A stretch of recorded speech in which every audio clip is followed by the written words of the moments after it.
All right, sports fans, how's everybody out there doing? William Martin coming at you one more time here on YouTube with another edition of the 300 Pounds of Sports Knowledge Podcast.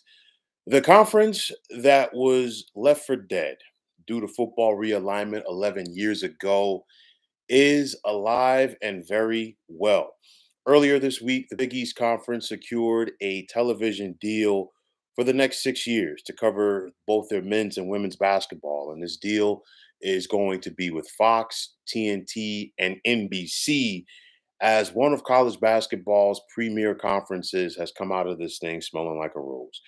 Now, terms of the deal have yet to be disclosed, but one would think that the Big East is not getting peanuts for their product, especially with these premier networks involved.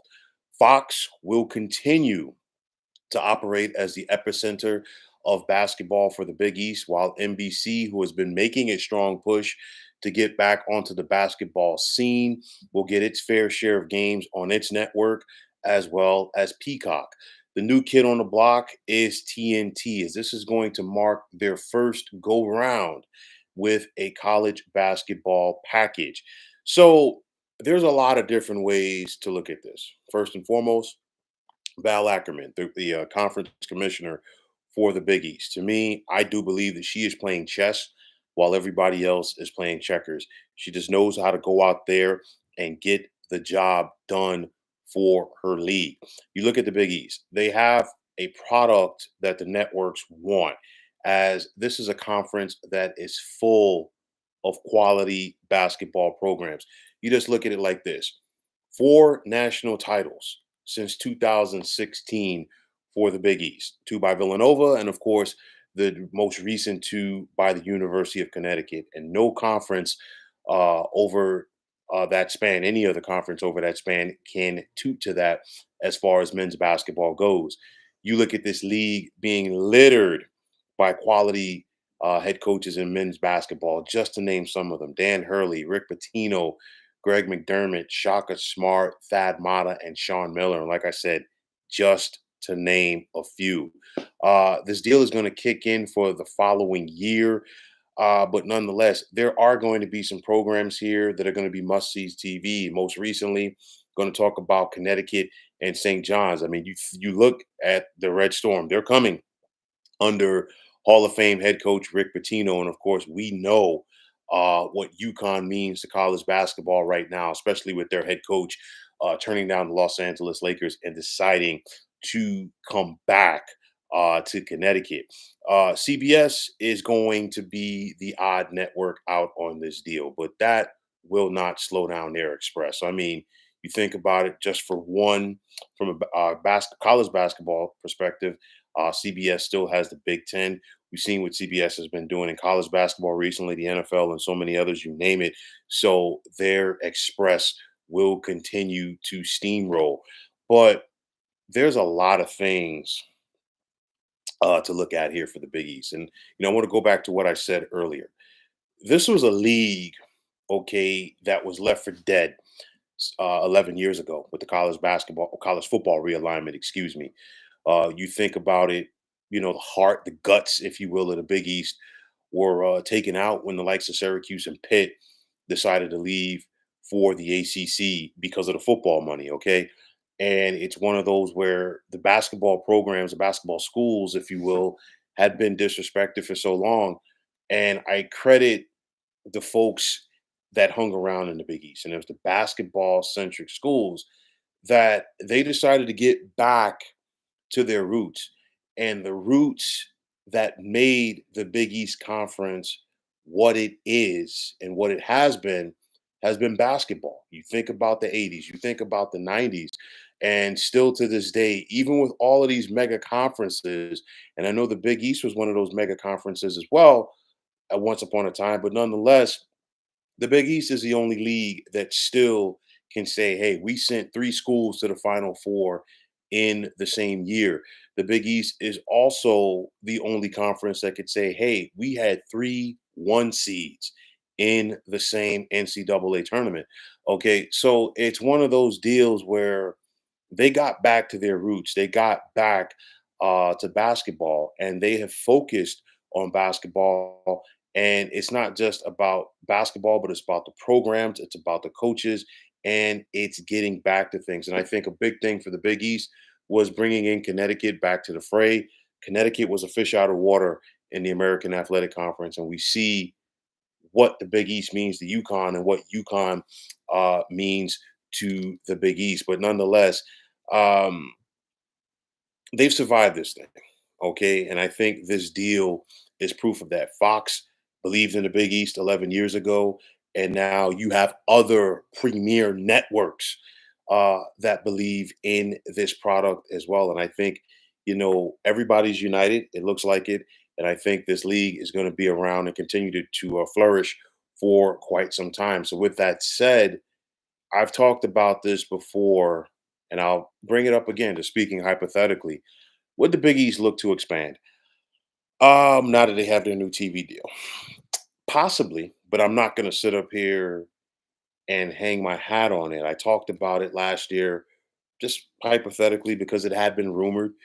Throwing out names like Gonzaga, that was a far reach, and I think the Zags are happy on the West Coast, and I think they're going to be happy on the West Coast for quite some time. And I think it was a reach for everyone involved. Okay, um, I think if the Big East, and this is an if, okay, if they wanted to go out there and expand, they could. But I think it would be one, maybe two players on the college basketball scene. I think, with the exception of Connecticut, because Connecticut was an original Big East school, okay, and they got kicked out of the league. It's not like they left first time around, and they've come back. They're football independent, and honestly, it wouldn't surprise me to see Connecticut drop down to the FCS level from a football perspective and just focus on both their men's and women's basketball programs. But nonetheless, I think if the Big East were to expand, it would be one, maybe two big time or somewhat big time players on the college basketball scene that were basketball only schools. Okay. And I don't see the Big East going back to what it was, about 15 years ago with like a 16-team league. That was done to kind of keep the football schools happy. Nonetheless, of course, the more programs that you have, the more mouths that you have to feed. And I think right now that, to me, I think plays into it, and maybe one or two. And I think one school that would come to mind if the Big East wanted to do that would be a Dayton, because I think Dayton, to me, I think checks all the boxes for what their college basketball program has been for quite some time on the men's scene, and I think they could fit in to the Big East if the league wanted them and if Dayton wanted to be there. And I'm just throwing it out there. Also, does having college basketball on TNT mean that the gang from the inside the NBA will hang around? I mean, there's much speculation that the upcoming NBA season more than likely is going to be the final one for TNT. I know that Charles Barkley has said, you know what, this is going to be his final year, but maybe, just maybe, and I'm just saying this hypothetically, I don't have inside information on this. Maybe, now that TNT is going to cover some Big East games, maybe Sir Charles decides to hang around. I say this because, to me, I think when we had the crossover with the CBS guys and the TNT guys during the NCAA tournament for the last couple of years, I think Charles Barkley and Kenny Smith, in my opinion, did a phenomenal job on the studio show for CBS.